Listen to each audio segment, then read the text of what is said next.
There were queen conchs aplenty on just about every dive at Angel City. Many were walking around looking for food, and while we have seen that before, it's always amazing to see just how long their proboscis can extend. Conchs, the underwater elephant.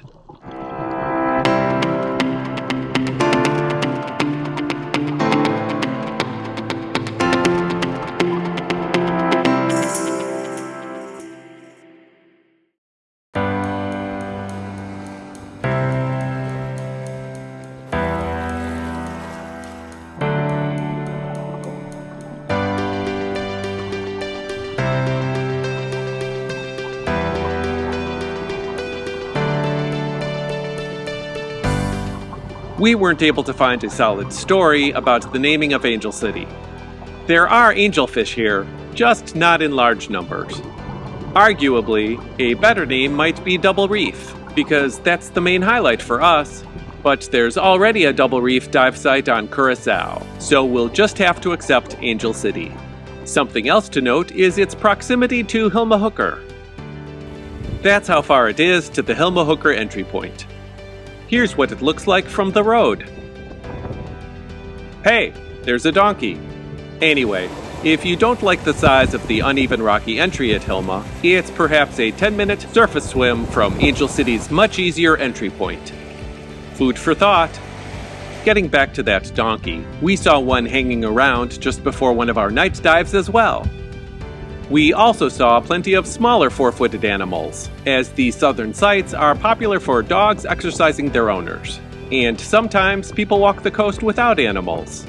There are birds, crabs, snails, chitons, some beautiful algae, and barnacles if you look closely. There is plenty of vegetation, and even a rock and coral debris shelter, which is curiously small and oddly not facing directly toward the water. Instead, it's facing Salt Pier. If there are snorkelers in your group, they'll enjoy the water just as much while you're diving.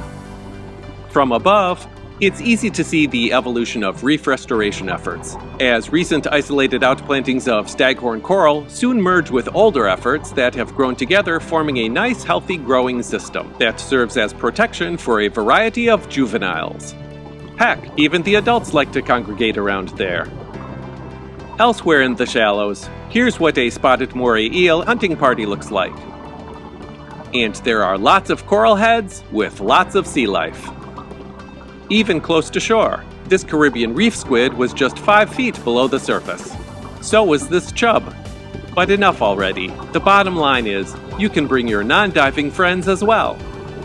Unfortunately, we're having to say this more these days. The stony coral tissue loss disease has continued to spread up and down the island. Per Stanapa, these were the impacted sites in June, and here's the latest October update. Cyanobacterial mat has also been more noticeable. Many of the reefs look great, especially north and south. However, there are some recommended procedures for gear decontamination, as well as a system of zone diving to help mitigate spreading the disease. Check out stanapabonaire.org for more details. On the bright side, we continue to spot new things all the time. At Angel City, this juvenile tiger grouper was a first-time capture for us, as was this orange nudibranch. There were also several uncommon animals we rarely see, including this red heart urchin and an Atlantic gray cowrie. We'll show longer clips later, but if you want to learn more about the uncommon animals shown here, check out the video description below for links to additional information about each one. If you're new here, this is the part where we ask for your subscription. You don't have to subscribe, and quite honestly, we'll still keep making these videos. We're retired and need something to do anyway. That said, think of how good it'll make us feel. In fact, let's double down on the feel-good activities today. Consider checking out Leslie's Instagram account for some absolutely spectacular photos. I may be a bit biased, but they are amazing. Thanks! Smiley face.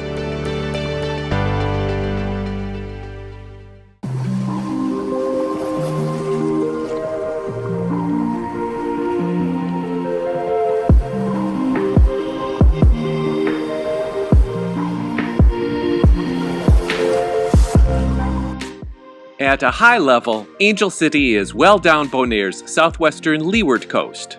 That said, it's really not that far from Flamingo Airport. Start west on EEG Boulevard and follow the curve south for 2.9 miles. That's just about it for directions. It's the third site after the coastal villas on the right. When you see the yellow rocks for Hilma Hooker, slow down, as it's only 360 feet after that. Turn right when you see the yellow Angel City site markers. Pro tip: Maps.me is an excellent free offline GPS map. Notice we're getting real-time driving directions to Angel City while in airplane mode. There's a lot of parking available, up on the berm near the shore and down in the flats. The Bonairean shoreline is all there is here, and while it is quite beautiful, there are no amenities, which means setting up your gear is best done at home or your vehicle. Speaking of gear, if an O-ring isn't cooperating and you don't have a spare, or there is some other issue, several dive shops are within a few minutes of Angel City that might be able to help. Although the entry point is marked by a yellow rock, it's pretty much just straight out from the main parking area. As with most of these southern dive sites, there's a rocky step that varies in height and complexity depending on where you enter, although it's definitely easier here than many other sites. We found going to the left of this rock was best for us, as the step is small and gradual. There's a nice flat sandy area about 50 feet out where you can don and doff your fins. Once you get in and your camera gear ready, it's about a 5-minute swim to the drop-off, although the corals and sponges start getting dense in the shallow flats. Finally, this part of the coastline can get quite popular with boats, as many of the dive sites have mooring buoys. And even if they're not tying up, they do pass over the reef. Always be aware of your surroundings whenever near the surface.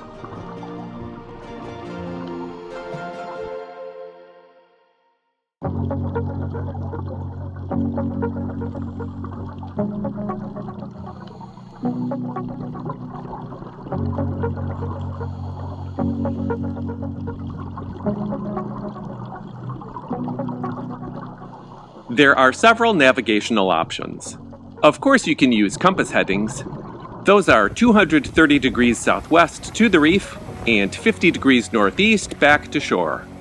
The mooring buoy sits in 15 feet of water and is straight out from the entrance. A little further down, at 25 feet, is this 3-foot-tall rock formation that leans toward shore. And this one at 40 feet sort of looks like a cactus to us. Pick your favorite landmark and use it to get back safely. The drop-off starts around 30 feet, and most of the time you can easily see the second reef as well. The sand channel running between them at this point is 60 to 65 feet, so to get any deeper, you'll have to swim to the other side of the second reef. It's quite beautiful, but if going deep isn't your thing, here's what it all looks like in 20-foot increments.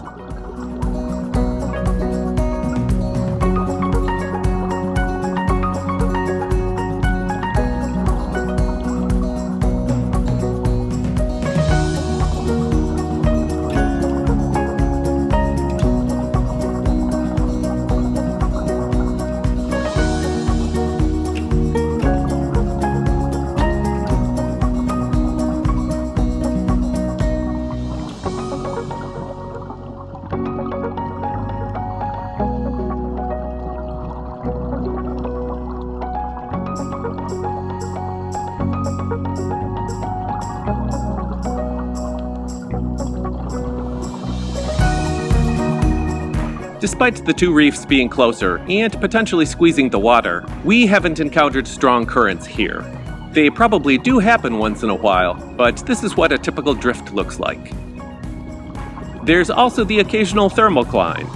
Notice the wavy water as we captured this spotted moray eel down between the reefs. As we stated earlier, the main highlight for us on this dive is the double reef. Unlike Alice in Wonderland, just to the south, where the first and second reefs are quite far apart, they get very close here. In fact, at several points they join together. Additionally, both the sand channel between the reefs and the second reef itself are shallower at Angel City as well. The second reef is fun to explore, and it's quite interesting to go up and down the valley between the reefs. Straight out from the entrance, the top of the second reef is around 45 feet. It gets deeper as you swim north to Hilma Hooker and shallower for a bit going south. Here's the top at just 30 feet. However, if you keep going south, it eventually gets deeper toward Alice in Wonderland. Angel City appears to be the sweet spot in terms of the double reef being so close and not that deep. Parts of the channel between the reefs are nice white sand, and others are full of interesting coral heads, making it a great place to see a variety of sea life.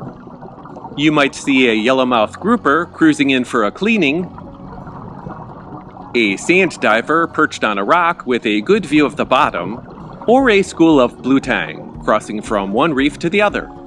Even the topography is interesting, with some very unique rock and coral formations. This one kind of looks like a turtle, with one of those Japanese Lucky Cat figurines on its head.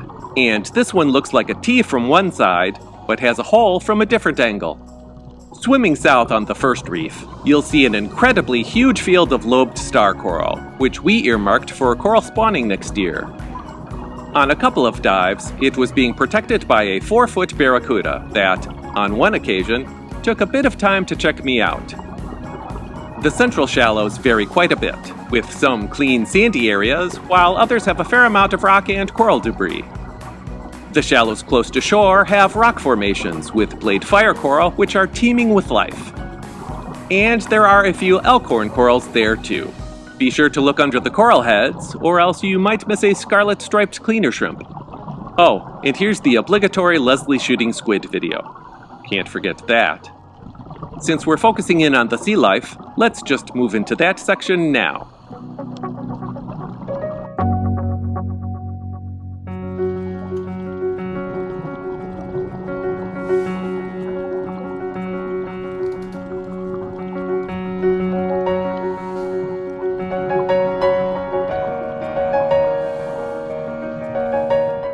In addition to the whole double reef thing, the sea life is fantastic as well. We saw spotted eagle rays on 2 different dives 2 weeks apart, so they seem to cruise by here with some frequency. From a distance, this yellowfish looked like a golden coney, but then we noticed a dark band and a white belly. It turned out to be a juvenile tiger grouper, which was a first-time capture. We see tiger tail sea cucumbers from time to time, and usually only a small portion from just one end. This time we caught a bit more through an opening in the coral formations. It's amazing how long they can get. This Graysby had what appeared to be the antenna of a shrimp coming out of its mouth. We're not sure if it was mid-meal, mid-cleaning, or perhaps a tonsillectomy, but it was definitely unexpected. We'll stop narrating with this red hard urchin we found sitting in the sand channel. But rest assured, we have lots more sea life to show you. With music.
The conchs were active at night as well, feeding and crawling along the edge of the sandy channel between the reefs.